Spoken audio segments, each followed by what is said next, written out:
ख्रिस्त में प्रिय भाइयों और बहनों, हम लोग आज चालीसे का 5वां रविवार में हैं और आज के पाठ के आधार में मैं आप लोगों को कुछ चिंतन और शिक्षा देने जा रहा हूँ। हम लोग जैसे नज़दीक आ रहे हैं पस्का पर्व, पुनरुत्थान का पर्व, वैसे ही हम लोग ज़्यादा तौर पर हम लोग यीशु के दुख भोग, मरण, पीड़ा और दफन इत्यादि के बारे में हम लोग सुनते आ रहे हैं और इससे हम लोग महसूस करते हैं कि यीशु ख्रिस्त का पुनरुत्थान का घटना, चाहे पुनरुत्थान का पर्व नज़दीक आ रहा है। हम लोग आज के सुसमाचार में सुनेंगे यीशु ख्रिस्त गेत्सेमनी बगीचा में जाते हैं अपने 3 शिष्यों के साथ में और वहाँ पर वे विनती करते हैं। उनका विनती ये था, वो कहते हैं कि हो सके तो उनका ये आने वाला दुर्भोग हट जाए। हम लोग वचन में सुनते हैं, पिता इस घड़ी के संकट से मुझे बचा, किंतु इसलिए तो मैं इस घड़ी तक आया हूँ। हे पिता, अपनी महिमा प्रकट कर। प्रिय भाइयों और बहनों, ये वचन को हम लोगों को समझना पड़ेगा, समझना जरूरी है। यीशु ख्रिस्त भी अपने जीवन काल में एक मानव हिसाब से जब वे कहेंगे, देखे कि उनका मरण एक भयानक मरण होने जा रहा है, अर्थात वे शत्रुओं के हाथ में समर्पित किए जाएंगे और क्रूस काट का मरण उनका निश्चित था। और इसलिए वे सोचते हुए, देखते हुए और वो प्रार्थना करते हैं कि उनका ये प्राण पीड़ा, चाहे दुख यदि हो सके तो हटा दिया जाए। पिता ईश्वर के पास वे प्रार्थना करते हैं, लेकिन वो उसी समय भी महसूस करते हैं कि ये असंभव है और इसीलिए लेखक भी प्रकट करते हैं, इसी विचार को कहेंगे और स्पष्ट करते हुए वो लिखे हैं कि जब तक गेहूं का दाना मर नहीं जाता तब तक वो गेहूं एक नया पौधे के हिसाब से नहीं उगता है। अर्थात कोई विषय लेकर यदि हम अपने को कहेंगे समर्पित कर देते हैं, चाहे हम लोग अपने को किसी विशेष हिसाब से कहेंगे कुछ ऐसा परित्याग करते हैं, तब उसका फल होता है कि हम लोग उसको उसी के जरिए से हम लोग पाते हैं। तो जैसे गेहूं का दाना हम लोग समझते हैं, सबको ही गेहूं का दाना को बोया जाता है, बोने के बाद में वहाँ से बीज उगता है और बीज उग के वो बाद में फल देता है। यही चीज़, यही वास्तविकता को हम लोग देखते हैं यीशु ख्रिस्त का जीवन में भी। यीशु ख्रिस्त भेजे गए थे पिता ईश्वर के जरिए से और वे अपने हिसाब से लोगों के बीच में ईश्वरीय राज्य का शिक्षा प्रचार किए। वे अपना शक्ति से आश्चर्य काम किए और बहुत कुछ ऐसे चमत्कार काम किए जिसे देखकर लोग ये भी कह रहे थे कि ये विशेष व्यक्ति हैं। और तब आखिरी समय में जब वे यरूशलेम प्रवेश करते हैं, लोग उनको स्वागत करते हुए चिल्लाने लगे, हम लोगों का मुक्तिदाता हमारे बीच आ गया है। इसलिए होसाना होसाना कह के वे चिल्लाए। गरीब लोग खजूर का पेड़ लेकर रास्ता में बिछाए था उनको स्वागत करने के लिए, और धनी लोग अपने कपड़े बिछाए। इसे हम लोग वचन में चाहे गीत में भी गाते हैं।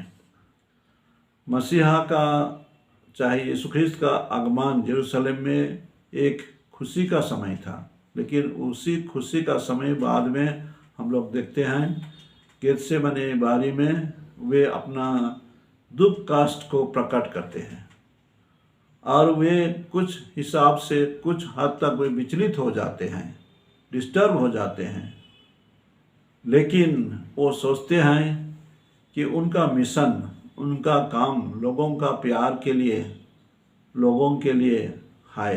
अर्थात वे दुख सहेंगे, दुख झेलेंगे, जो कुछ भी होगा, क्रूस का मरण क्यों ना हो। इसलिए वे अपने को संतुलित करते हुए ग्रहण करते हैं, अपने को सरेंडर करते हैं, समर्पित करते हैं, और वे जो कुछ भी दुख कष्ट आगे होने वाला है उसको स्वीकार करते हैं। और हम लोग देखते हैं उनका मारण 2 डाकुओं के बीच में हुआ, एक बाएं एक दाएं, और इसमें से एक डाकू भी क्रूस काट के रहने समय भी वो यीशु से प्रार्थना किए, निवेदन किए, जिसको हम भले डाकू के हिसाब से जानते हैं। लेकिन दूसरा डाकू वो अलग तरीक़ा से यीशु को बर्ताव किया। तो हम लोग देखते हैं उस समय का प्रथा के अनुसार में जो लोग देशद्रोही थे, धर्मगुरुओं के नज़र में बहुत बड़ा क्रिमिनल थे, दोषीदार थे, उन्हीं को केवल ऐसा कहेंगे मृत्यु दिया जाता था, मरण दंड दिया जाता था, और यीशु ख्रिस्त को वैसे ही दिया गया, क्रूस मारण। क्रूस मारण एक हमारे लिए रहस्यमय मरण है, जो कहेंगे एक हिसाब से बहुत ज़्यादा, बहुत भारी ह्यूमिलिएटिंग है, एक व्यक्ति को ऐसे करके मृत्यु देना। लेकिन यीशु ख्रिस्त के लिए ये मरण और दफन के बाद में हम लोग देखते हैं 3 दिन के बाद में पिता ईश्वर उनको जिलाते हैं, और इसलिए ये जिलाना चाहे जी उठना उनके लिए एक ऐसी घटना हो गया जिसको महिमान्वित होना भी कहा गया है। संत जोहन अपना सुसमाचार में लिखते हैं कि यीशु ख्रिस्त महिमान्वित किए गए, अर्थात ग्लोरी में प्रवेश किए, और ये महिमान्वित होना अर्थात पाप को, दुनिया को, शैतान को जीत लेना।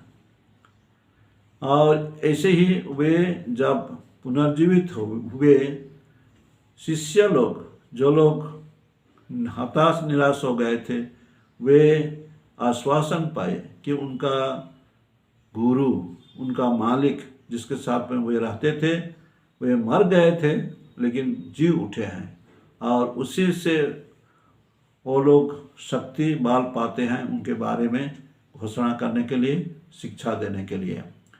प्रिय भाइयों और बहनों, हम लोग इस 5वें रविवार में प्रभु का वचन पहला पाठ यिर्मयाह नबी के ग्रंथ से सुने, जहाँ वे नए विधान के बारे कहते हैं। पुराना विधान को जो मूसा नबी के जरिए दिया गया था, इस्राएली लोग उसको तोड़ दिए, भंग कर दिए, लेकिन नया नियम जो है, जो नया विधान, वो उनके दिल में, हृदय में दिया जाएगा, जो उनके पास रहेगा। इसलिए उसी से वे प्रेरित होकर अपने को ईश्वर के सम्मुख सच्चे हिसाब से आगे बढ़ेंगे।